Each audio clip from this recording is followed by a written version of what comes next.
welcome back to Science Never Stops with the U.S. Space and Rocket Center. My name is Paul Farinosi, and today we'll be exploring the largest of the gas giants, Jupiter. For millennia, our species was convinced Earth was the center of the universe, and everything we saw in our skies moved around our own planet. The next world we'll be exploring played a big role in convincing us that this idea was wrong. When Galileo Galilei first turned his telescope toward the sky, he saw 4 bright dots moving around Jupiter from night to night. Galileo realized the 4 bright dots must be moons orbiting Jupiter, kind of like a miniature solar system. These days, we call those 4 moons Io, Europa, Ganymede, and Callisto.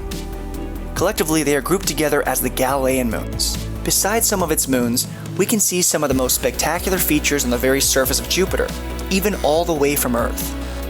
With a backyard telescope, you can sometimes make out Jupiter's bright cloud zones and dark cloud belts.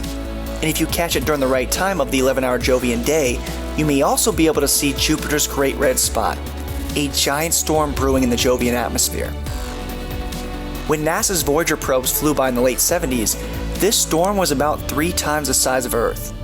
But the storm has shrunk in the years since, and now it's about the size of 2 Earths. And it's possible that this storm will eventually die down and vanish completely. Everything about this planet is big, from its storms to its moons, and it's twice as massive as the rest of the planets put together.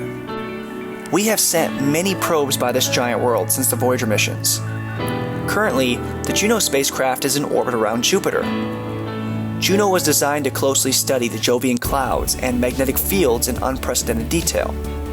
In addition, Juno carries an instrument called JunoCam, and it was designed to be an outreach instrument. You can access and help process its photographs at home by visiting the mission website.